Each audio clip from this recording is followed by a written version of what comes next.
Pues primero, muy buenas tardes a todos mis compañeros, doctora Claudia Patricia. Pues nosotros somos el grupo número 3, conformados por los estudiantes Juliana Aya, Vanessa Palacios, Simón Escobar, Catalina Osorio, Erika Castillo y José Miguel Canales.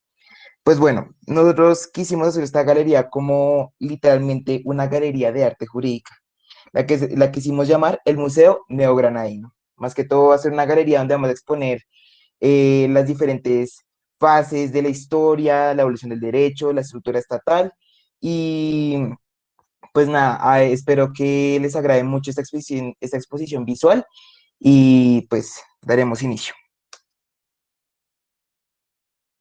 Entonces, bueno chicos, el día de hoy les voy a hablar sobre la historia del periodo clásico. El periodo daría inicio en el año 27 antes de Cristo y su finalización es en el año 284 después de Cristo, donde surgiría el primer imperio absolutista de Roma a manos de Diocleciano. Voy a explicar junto a mi compañera las tres fases para poder comprender un poco más lo que fue la historia dentro del periodo. La primera fase se llamó Augustea, o hasta se podría llamar Octaviana, debido a que este fue el primer príncipe que vemos en esta fase y el que le dio inicio a esta. Esto se debe a que cuando se acabó el segundo triunvirato de Julio César, llega al poder Octaviano, como nieto adoptivo de este. Esta fase abarcaría el 27 antes de Cristo hasta el 117 después de Cristo. También hay que recordar que la forma de gobierno que se utilizó fue el principado, donde aquel que gobernaba era el príncipe. El principado de Octaviano va del 27 al 14 después de Cristo. Octaviano envía a Tiberio para que éste pueda continuar con el poder, donde iniciaría la dinastía Julio-Claudio, que va del 14 al 68 después de Cristo. Este estaba integrado por Tiberio, Calígula, eh, Claudio y Nerón, donde pues este era recordado por haber mandado a quemar a Roma. Por lo tanto, a pesar de estos sucesos, llega la primera anarquía militar, donde estos duraría solo 2 años, donde estuvieron a cargo tres militares, Servio Sulpicio Galba, Salvio Tone y Aulio Vitello.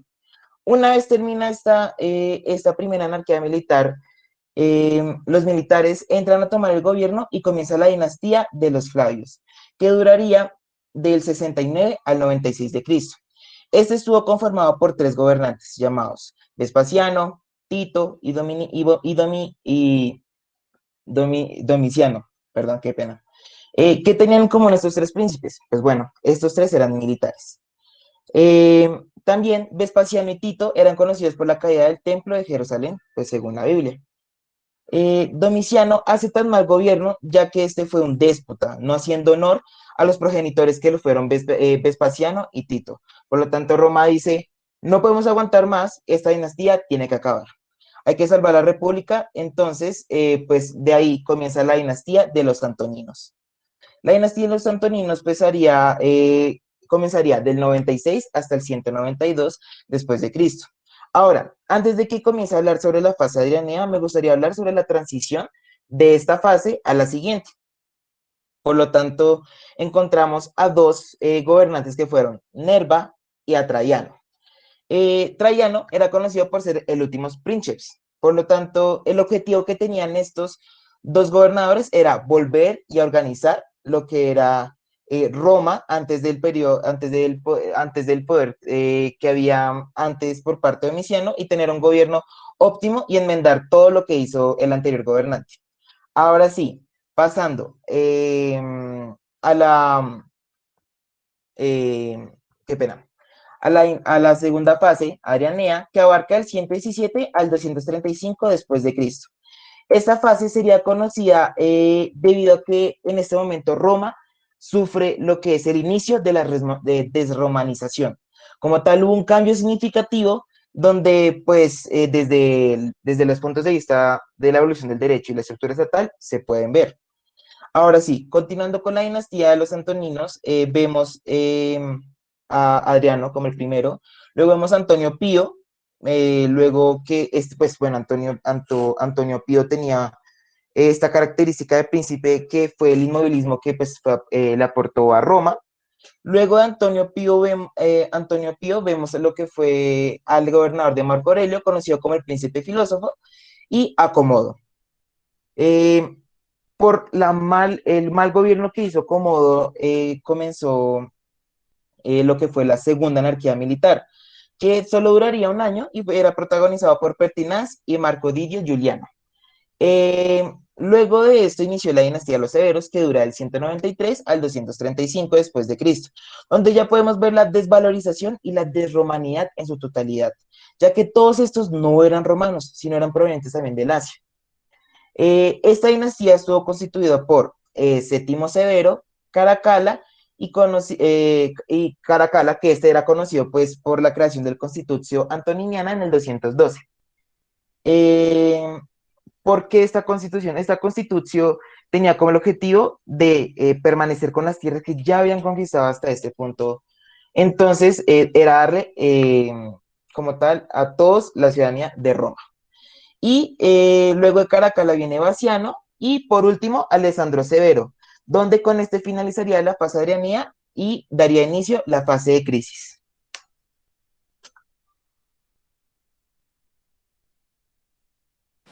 Bueno, la fase de crisis inicia en el año 235 al 284 después de Cristo. Esto se da con la finalización de la dinastía de los Severos, que fue la que acaba de mencionar mi compañero, y en esta, pues como lo dice el nombre, crisis, es una fase en la que hay desorden y demás, y surge la tercera anarquía militar, que va desde el 235 al 284. Y bueno, siguiente. Las causas de la crisis. La primera es la derrota de la clase senatorial. Esto hizo a que se dio un camino hacia el orden absolutista y este empezó con el Principado de Adriano y se descubrió con los severos, que fue la negación, la antítesis del orden republicano tradicional. Aparte de esto, la vida de la República Romana con la primera anarquía militar se empezó a deteriorar. Y debido a esto, los príncipes siendo los verdaderos y efectivos detentadores del poder político y militar. La segunda causa de crisis fue la decadencia económica y demográfica. Esta se manifestó en el siglo III después de Cristo, a través del empobrecimiento de la península. La tercera causa de crisis fue la provincialización del ejército y de la pública administración.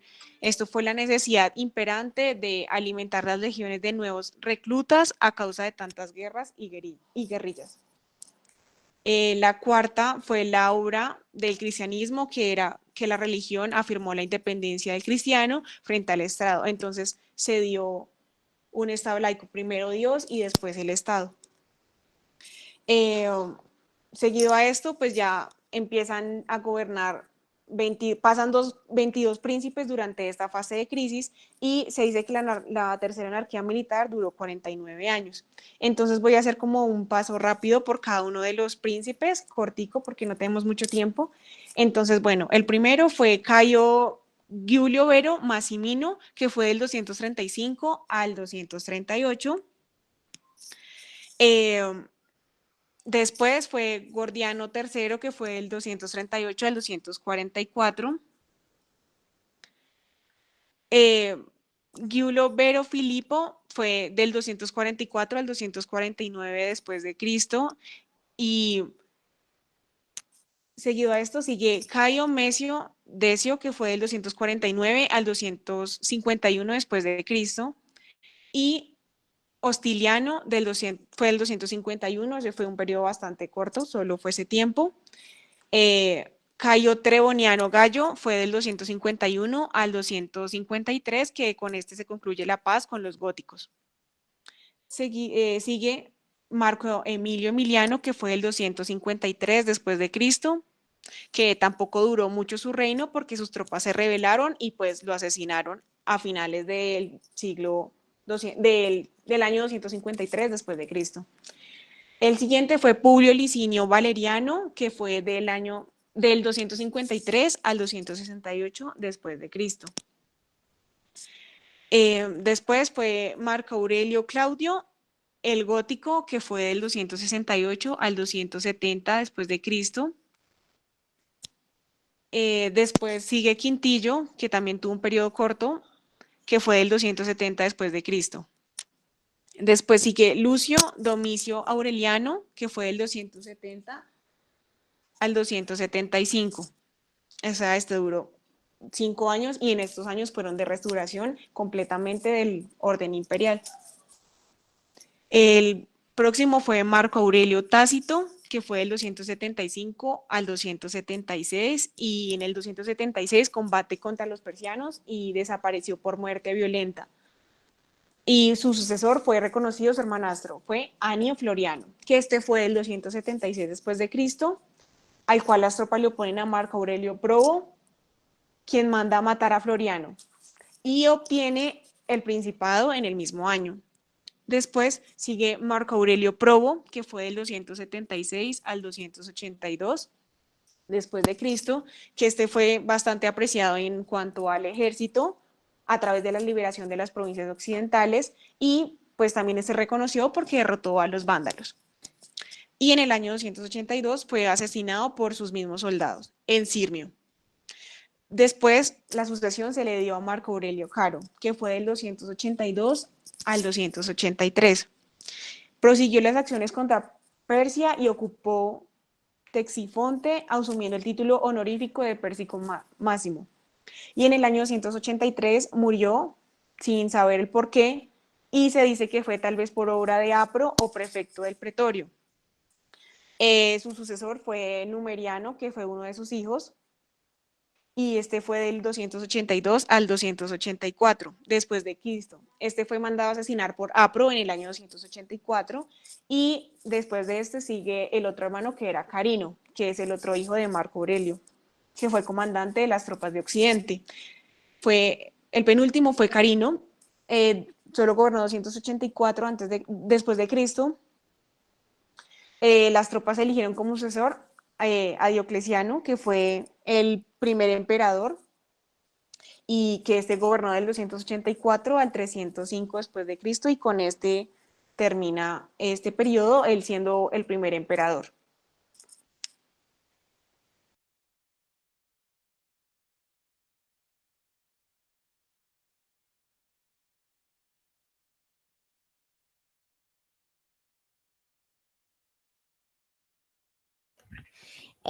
Bueno, ahora les voy a hablar un poquito de la estructura estatal.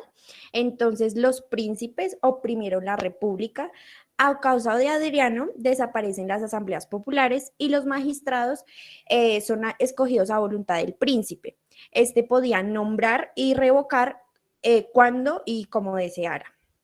El Senado, por otra parte, pasó a ser como una marioneta.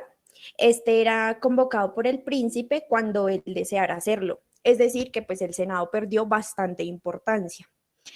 La república se fue convirtiendo en una república ficticia, ya que el pueblo no tenía poder, voz ni participación alguna.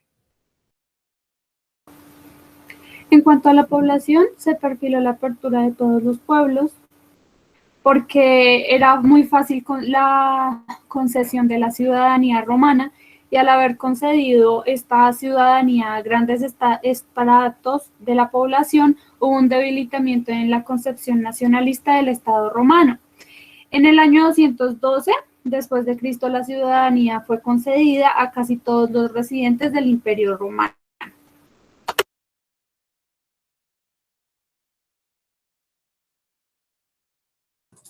Bueno, en cuanto a la evolución del derecho, el ius vetus comienza con la fase agustea en el año 27 a.C. Recordemos, como ya dijo mi compañero José, fue con Octaviano que se empezó ese derecho, pero se llama así la fase porque el Senado le concedió a Octaviano usar el cognomen Augusto, llamándose entonces emperador César Augusto. Con el Principado se crea un derecho republicano, democrático y participativo.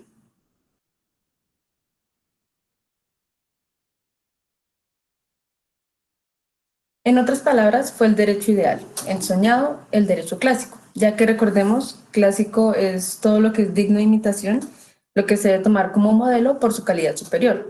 En parte es por eso que se le llama el periodo clásico, o al menos así lo pienso yo.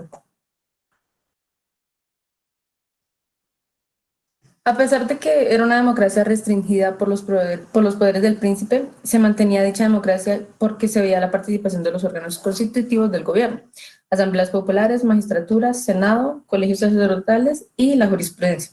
Cumplían bien su labor y aún no eran marionetas del príncipe.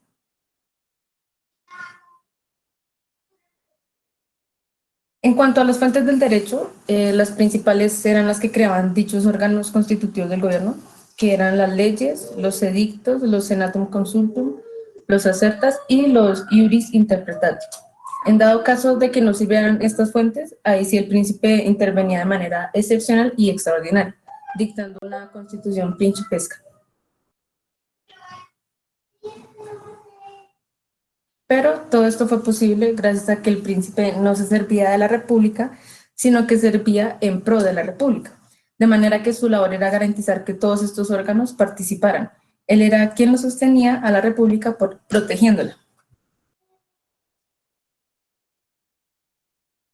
Bueno, ahora con relación al proceso que se usaba, seguía siendo el procedimiento formulario, en el cual todavía se respetaban las dos fases. La primera, in iure ante el magistrado, en la cual se buscaba llegar en primera instancia a una conciliación, que era un acuerdo de voluntades pacífico, y la segunda fase, apud iudicem, ante el juez, en la cual el juez tenía que analizar el caso y dictar sentencia debido a que no se pusieron de acuerdo en la primera fase.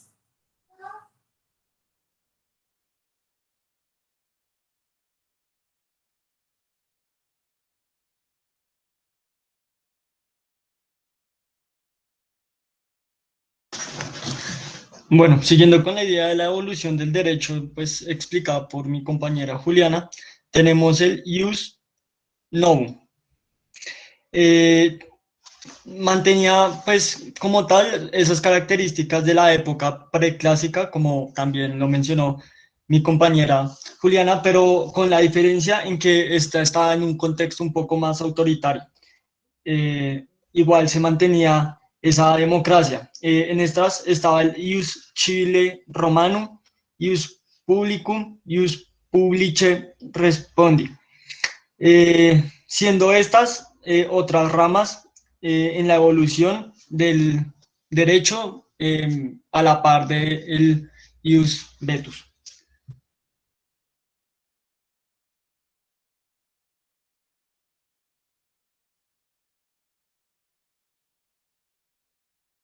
Listo, hasta aquí llega pues la presentación. Ahora procederemos a hacer una actividad que está a cargo de la estudiante Erika Castillo. Bueno, listo, chicos. Entonces les voy a enviar al chat el link. Es realmente una actividad súper sencilla. Nada más es como relacionar. Entonces, tienen que relacionar la columna A con la columna B. Entonces, si quieren, tienen 3 minuticos, las relacionan y ya si quieren, lo hacemos después todos juntos. No sé cómo quieran.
Listo, pues ya pasaron los 3 minutos. No sé si alguien quiera pues decir la primera y así en diferentes estudiantes dicen una para desarrollarla así en todo el grupo.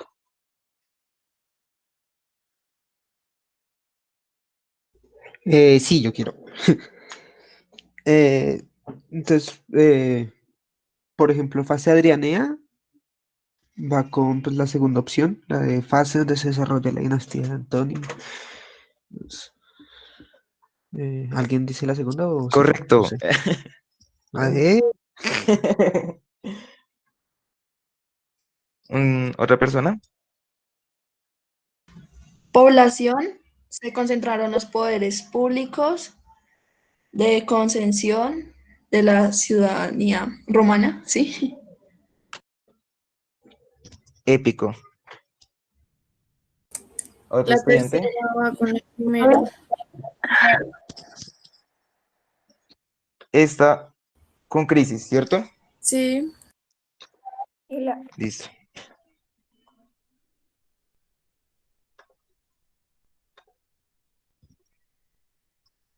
Bueno, pues muchísimas gracias a todos los que participaron y pues gracias por su atención. Gracias, José, muy buena exposición.